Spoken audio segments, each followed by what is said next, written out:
सच्चिदानंद रूपाय विश्वोत्पत्त्यादि Hathaway तापत्रय विनाशाय श्री कृष्णाय वयं नमः। श्री कृष्णाय वयं नमः। ओम ध्यान मूलम गुरुमूर्ति पूजा मूलम गुरुपदम मंत्र मूलम गुरुवाक्यम मोक्ष मूलम गुरु कृपा अखंडानंद बोधाय शिष्य संतापहारणे सच्चिदानंद रूपाय तस्मै श्री गुरवे नमः। सच्चिदानंद रूपाय तस्मै श्री गुरवे नमः। तस्मै श्री गुरवे नमः। ओम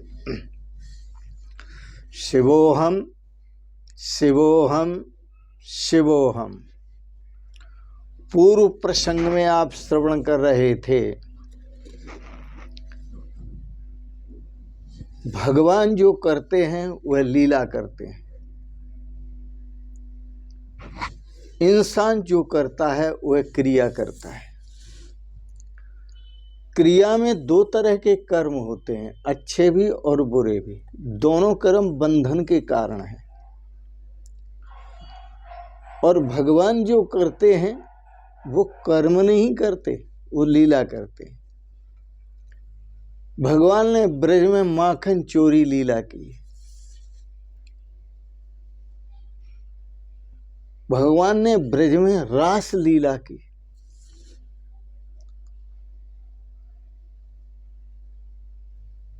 और जो भी भगवान करते हैं वो सब लीला है। व्यास जी वेदांत दर्शन में लिखते हैं, लोकवत्तु लीला कैवल्यम। भगवान जो लीला करते हैं वह दैवी जीवों का कल्याण करने के लिए लीला करते हैं। दैवी जीव देवताओं के स्वभाव वाले, दैवी जीव सत्कर्म करने वाले, दैवी जीव भगवान का स्मरण करने वाले, चिंतन करने वाले। तो भगवान जो लीला करते हैं, लोकवत्तु लीला कैवल्यम, दैवी जीवों का उद्धार करने के लिए भगवान लीला करते हैं। भगवान की लीला भी अलौकिक है, लेकिन वह जो लीला करते हैं वो लौकिक जैसे व्यक्ति करते हैं वैसे ही वो लीला करते हैं। लौकिक जीवों जैसा व्यवहार करते हैं, लौकिक जीवों जैसी लीला करते हैं। जगत की उत्पत्ति भगवान करते हैं, ये भगवान की लीला है। जगत का पोषण भगवान करते हैं, यह भगवान की लीला है। जगत का विनाश भगवान करते हैं, यह भगवान की लीला है। आप क्या कहेंगे? यह भगवान की लीला है। उत्पत्ति भी लीला है, स्थिति भी लीला है और विनाश भी लीला है। भगवान जो करते हैं वो लीला करते हैं। भगवान को विनाश में भी आनंद आता है, उत्पत्ति में भी आनंद आता है भगवान को, पोषण स्थिति पोषण में भी आनंद आता है भगवान को, और विनाश में भी आनंद आता है भगवान को।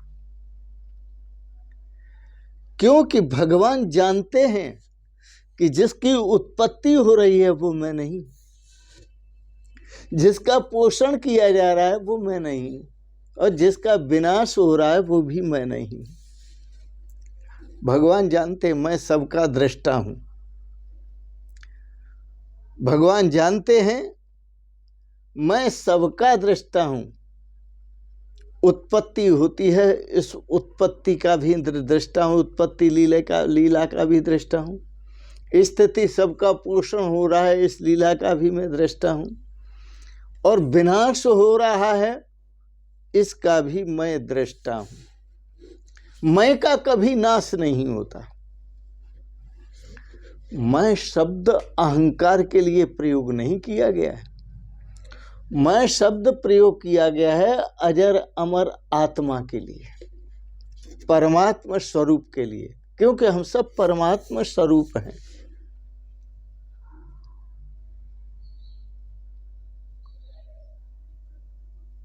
हम सब ब्रह्म पुत्र हैं, ब्रह्म की आत्मा है, इसलिए अविनाशी है। परमात्मा के बहुत नाम हैं। ईश्वर उन्हें कहते हैं, परमात्मा उसे कहते हैं, ब्रह्म उसे कहते हैं, सब बहुत नाम है। नाम अनेक एक श्रीकंता पूर्व में हम आपको बताया है, उसके नाम और रूप बहुत हैं, लेकिन सभी नाम रूपों में परमात्मा एक है, और वह परमात्मा हर अवस्था में आनंद का अनुभव करता है। भगवान श्री कृष्ण गांधारी से एक बार मिलने गए, और जब गांधारी से मिलने गए भगवान, तो गांधारी ने उन्हें शाप दिया भगवान को। भगवान श्री कृष्ण ने जाकर तो गांधारी को प्रणाम किया और कहा, मैं कृष्ण आपको प्रणाम करता हूं माता जी। गांधारी बोली, मैं तुम्हें शाप देती हूं, आशीर्वाद नहीं, शाप देती हूं। तुमने मेरे वंश में कोई नहीं छोड़ा है, इसलिए तुम्हारे वंश का भी नाश होगा, तुम्हारे वंश में भी कोई नहीं रहेगा पानी देने वाला।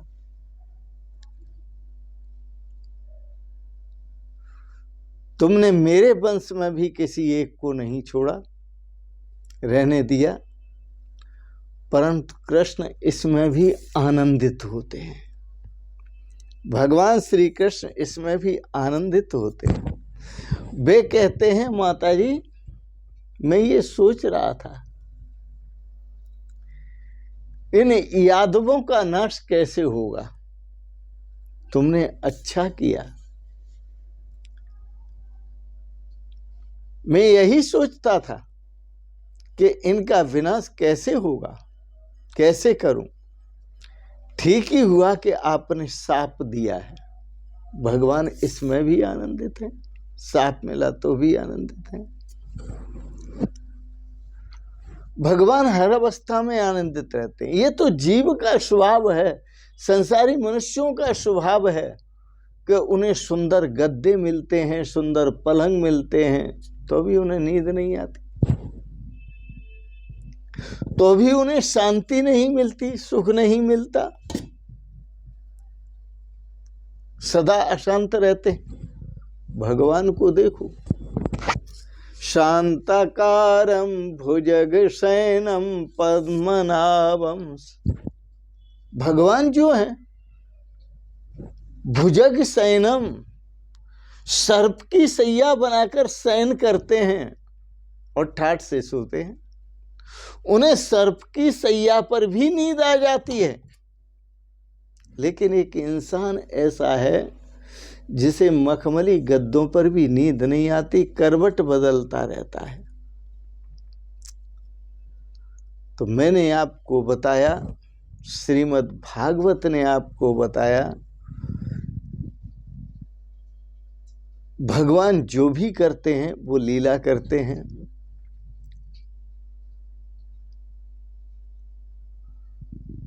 तो भगवान का जो उत्पत्ति है सृष्टि की वो भी लीला है, और जो स्थिति है, पोषण है, वह भी लीला है, और जो लय है, विनाश है, वो भी लीला है। इसलिए व्यास भगवान ने श्रीमद् भागवत के आरंभ में कहा, सत्यम परम धीमहि, मैं परम सत्य का ध्यान करता हूं, सत्य स्वरूप परमात्मा का ध्यान करता हूं। जिसमें कोई उत्पत्ति नहीं, जिसमें कुछ स्थिति नहीं और जिसमें कुछ लय नहीं, न तो जिसमें से कुछ निकाला जा सकता है, न जिसका पोषण किया जा सकता है, न उसमें कुछ मिलाया जा सकता है। ऐसा परमात्मा सत्यम परम धीमहि, और परम सत्य स्वरूप परमात्मा का हम ध्यान करते हैं।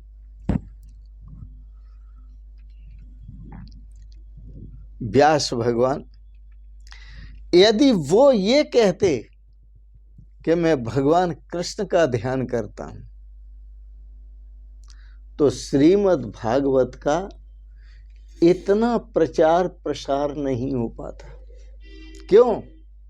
इसलिए नहीं हो पाता है कि जो सिरफिरे लोग हैं वो सब समझने लगते कि ये ग्रंथ तो कृष्णानंदियों का है, कृष्ण भक्तों का है, ये राम भक्तों का नहीं है, यह महादेव भक्तों का नहीं है, शिव भक्तों का नहीं है। इसलिए व्यास जी ने बहुत सोचकर मंगलाचरण किया और मंगलाचरण करके सत्यम परम धीमहि सबका सम्मान किया। जो सत्य है वह सत्य शिव में भी सत्य है, वह राम जी में भी सत्य है, वह देवी में भी सत्य है, हनुमान जी में भी सत्य है, कृष्ण में भी सत्य है। जितने देव मानते हैं हम, जिनकी पूजा होती है सब में सत्य है, और जिनकी पूजा नहीं होती है सब उनमें भी सत्य है। मार्ग सभी अलग अलग हैं, देवता सभी अलग अलग हैं, पूजन सभी देवताओं का करो, लेकिन ध्यान सत्यम परम धीमहि, उन सभी देवों में जो परम सत्य परमात्मा है, जो ब्रह्म है, उसका ध्यान करो। शिव महिमन स्तोत्र में बड़ा सुंदर कहा पुष्पदंताचार्य ने, संसार में विभिन्न लोगों की रुचि है और वो विभिन्न मतों में चलते हैं, विभिन्न देवों का पूजन करते हैं। व्यास जी सत्य स्वरूप का स्मरण करते हैं। पुष्पदंत आचार्य ने लिखा, त्रयी सांख्यम योग पशुपति मतम वैष्णवमिति प्रभिन्ने प्रस्थाने परमिद मद पथ्यमिति च रुचि नाम वैचित्राद्रज कुटिल नाना पथ जुषाम नृणाम एको गम्यस्तुमसि पैसा मरणम एव। इसकी व्याख्या अगले प्रसंग में करेंगे। त्रयी सांख्यम योगा, पशुपति मार्ग भगवान शिव का है, वैष्णव मार्ग भगवान विष्णु का है, और एक कर्म मार्ग है। कर्म है, ज्ञान है, भक्ति है, ये नाना प्रकार के जो मार्ग हैं ये अपनी अपनी रुचि के अनुसार बनाए हुए, रुचि के अनुसार व्यक्ति उसमें जीते हैं। परंतु सत्यम परम धीमहि, ध्यान परम सत्य का करते हैं। तो व्यास भगवान परम सत्य का ध्यान करते हैं। आप भी परम सत्य का ध्यान करें, इसी में आनंद है, इसी में सुख शांति है, इसी में शाश्वत शांति है। इन शब्दों के साथ ही वाणी को विराम दूंगा।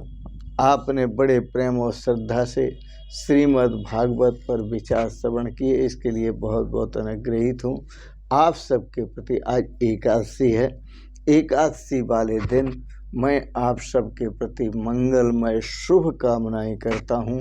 एकादश इंद्रियों पर आप संयम रखें और संयम के साथ ही बर्तन व्यवहार हो उनका, उसी में सावधानी के साथ हम इंद्रियों से बर्तन व्यवहार करें, इसी में श्रेय है।